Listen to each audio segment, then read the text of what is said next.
to promote that idea. The idea of Oslo was to start building the state bottom up, to build the institution of a Palestinian state, and then within 5 years, from 93, the idea was to have a final settlement where also border, status of Jerusalem, status of refugees, and security issues were managed. This did not happen. I think we did not really realize that because we were negotiating at the time with people like Isaac Rabin, Shimon Peres, and Yasser Arafat, we did not really take into account that there could be other forces who really didn't want this, and there were too much space for sabotaging the development towards a credible two-state solution. So this whole vision remains, but it needed an update. I think what we're giving now is a new software. It's a 2.0 to that vision, where earlier recognition of Palestine is but one of the several pieces of the big puzzle of how to bring peace to the Middle East. Yesterday, as was mentioned by my colleagues, there were two important meetings leading into today's important meeting. First, we had the partner meeting between the donors to the Palestine Authority and the new Prime Minister of Palestine, Mr. Mohammed Mustafa, who for 7 weeks now have been leading a new Palestinian government, more technocratic and a modern government, which is really trying to deal with the outstanding issues of service delivery, of how to be able to provide the Palestinian people in the areas where they are in control with basic services, but also necessary reforms. We have great trust in Mohammed Mustafa's work to that effect, and he also spoke about ideas of how to get back to Gaza, because I think almost everybody begins to realize that we need a governance structure also for Gaza, and that should be embedded in the Palestine Authority in this upgraded form. Later in the evening, the three of us attended a meeting that I chaired together with Prince Faisal, the Foreign Minister of Saudi Arabia, in this Euro-Arab group of countries, which is now growing in membership, in quotation marks. It's not a formal entity, but we had 38 countries and 3 institutions, the European Union, the Arab League, and the Organization for Islamic Cooperation, and a large number of European and Arab foreign ministers. We are working together to develop the idea of a regional peace plan that has something for everyone, a Palestinian state, but also normalization between Saudi Arabia and other Arab states with Israel, strengthening of the PA, demobilization of non-state armed groups, and a credible path forward. Out of that came strong support for the idea that one day there has to be a conference on the implementation of a two-state solution, precisely because we are in this low point in history when it comes to the Middle East. It is exactly when you need to think about the day after. There's an imperative, which is to get to a ceasefire. There is another imperative, which is to radically upgrade the humanitarian efforts. But neither of these are actually solutions. The solutions have to be political, and we need to think about that political solution now. That is the context in which Spain, Ireland, and Norway chose to recognize. We encourage other countries to do the same.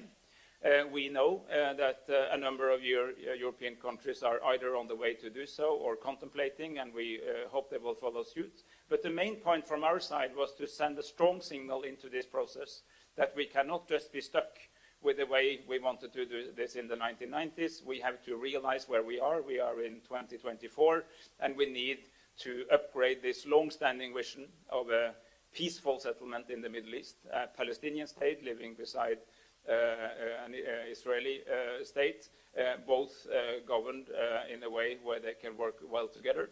And this is a handshake and a support and an expression of solidarity to the moderate forces, those who want to continue to go on the non-violent way. And it's absolutely a move that wants to underline that this cycle of violence has to be broken and that we need another path for the Middle East. I am encouraged by the fact that everybody present in both these meetings support the idea of a two-state solution.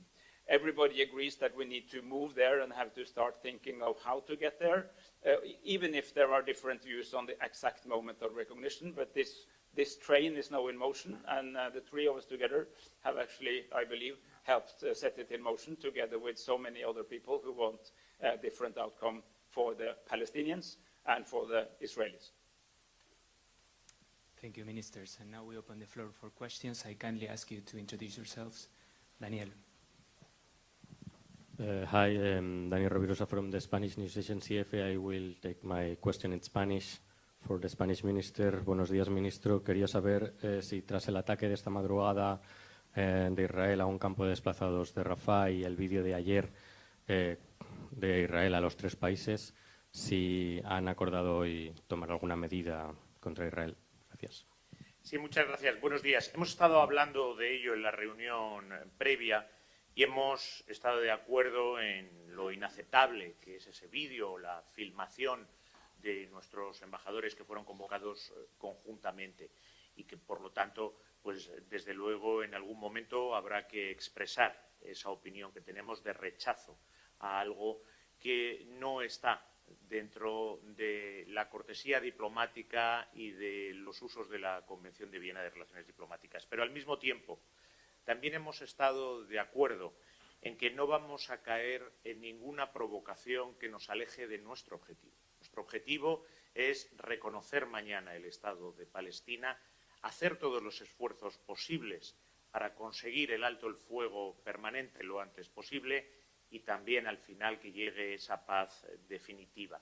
Eso es en estos momentos lo que nos concentra, lo importante y lo que ha centrado nuestra conversación en la reunión anterior. Y el ataque al que señalaba, yo creo que lo que hace es subrayar aquello que la Corte Internacional de Justicia ha indicado. Y quiero recordar que las medidas cautelares, como todas las decisiones de la Corte Internacional de Justicia, son obligatorias. Son obligatorias para todas las partes. Y es que Israel tiene que detener su ofensiva en Rafah. De la misma forma y con la misma contundencia que condenamos el lanzamiento de cohetes por parte de Hamas hacia Israel. Gracias. Next question. Yes. Thank you. I'm Alf Johnson from VG Norwegian Daily. We've seen that Israel is continuing their attacks against Rafah yesterday and overnight, which was ordered to stop by the court in Den Haag last week. So how could we expect that your countries would react for Israel to live up to the court order? Thank you. Well, I think all three of us, for months, have been saying that we're worried that the Israeli style of warfare in Gaza has been in breach of international humanitarian law. Now we know, because now we've had a compulsory order from the International Court of Justice ordering Israel to stop its attack in Rafah. This is compulsory, it's binding, which means that continuing warfare in Rafah is in material breach of a decision of the highest court of the world. We expect that Israel will follow international law and do what has been said. And in principle, it's up to the Security Council to enforce if there is a flagrant violation of international law. Could I say that, first of all, again, all of this was predicted. All the UN agencies and humanitarian groups that I met predicted that any military operation in Rafah would have dire consequences for the population in Gaza. And that is exactly what is happening right now. This is on top of the hunger, on top of the starvation, the refusal to allow aid in sufficient volumes. But what we witnessed last night is barbaric. Gaza is a very small enclave, densely populated conurbation. One cannot bomb an area like that without shocking consequences in terms of innocent children and civilians. And we would urge Israel to stop now in terms of the military operation in Rafah. We need an immediate ceasefire. We need the unconditional release of all hostages. And we need a massive surge in aid into Gaza. From our perspective as three countries, and indeed the European Union itself, we are strong supporters of multilateralism. and of the multilateral institutions and of international humanitarian law. And we have to robustly defend and uphold the independence of the International Courts of Justice and indeed the ICC. And I think this is a moment in time in global affairs where the essential centrality, if you like, of these institutions must be upheld and their independence. And it has been a tendency of Israel to undermine UN institutions, but also to undermine the international humanitarian legal system. And the court's ruling is binding. It's extremely important that we stand up for the independence of the court and support the court in this vital matter. Can I just add one reflection which I think is essential here, which is that there is a perception in large parts of the world of double standards, that rules are applied to some but not everybody.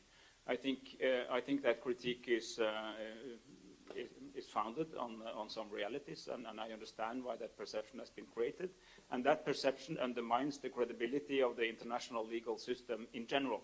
So it's a serious problem for all of us, because the impression created is that these norms are not, does not apply to everybody, and many people will say then they do not apply to anyone. So I think this is also standing up for the principles that we have agreed to in the world. Remember, the International Court of Justice is everybody's court. The ICC is 124 countries, but the International Court of Justice is the principal organ of the UN. Every member of the UN is bound by the decision of the International Court of Justice. Yesterday's bombing is one more day with innocent Palestinian civilians being killed.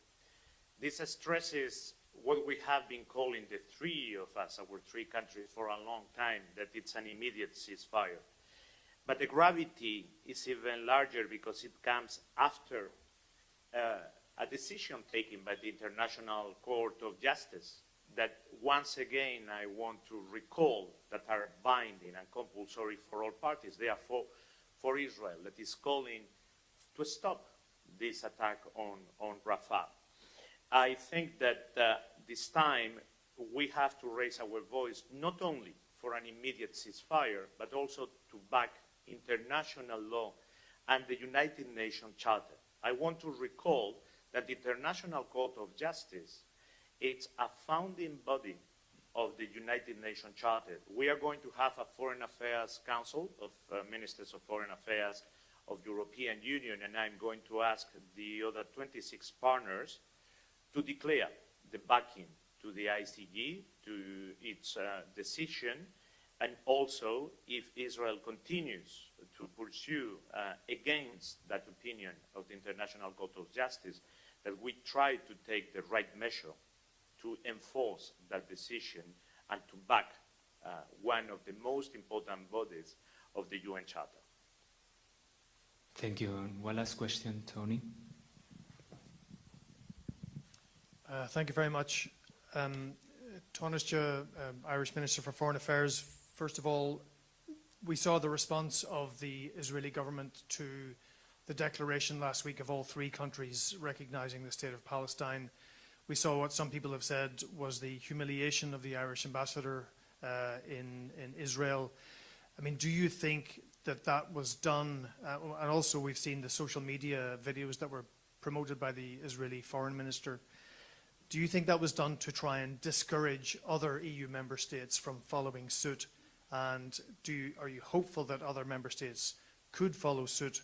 And just to follow up on the last question, do you think if Israel does not comply with the ICJ decision of last week that sanctions should now be considered? Thank you. Well, first of all, as I've said, the behaviours of the Israeli government in response to our decision to recognise the state of Palestine, I don't believe reflected well on Israel, and I think was outside diplomatic norms in terms of how our diplomats were treated. And we will be communicating that directly to the Israeli government and to Foreign Minister Katz in particular. I've always treated people with respect, particularly diplomats who represent their governments and who are there to communicate respective positions on given situations. So we're very clear that we want to maintain diplomatic relations with Israel.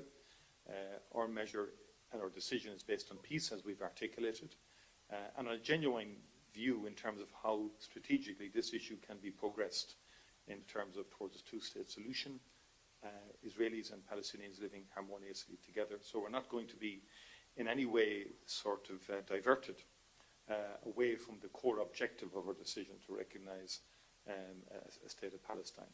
I do expect that others will follow our decision to recognise Palestine. I don't wish to reference any country. That's a matter for other member states of the European Union. But I do believe others will follow.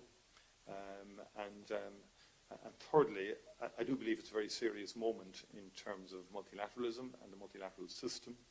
The International Court of Justice has ordered Israel to stop. And I think that is fundamental in terms of how we all in the international community respond, including the European Union. It is in the context of a major conflict right now.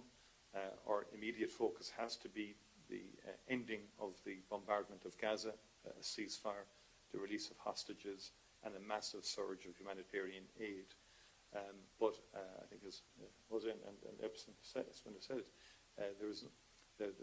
we have to strongly uphold the international humanitarian legal system, and there has to be consistency in terms of how we apply it in Ukraine and elsewhere, and in terms of how we apply it in the context of this war on Gaza.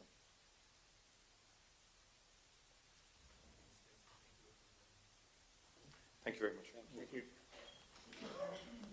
You want to take a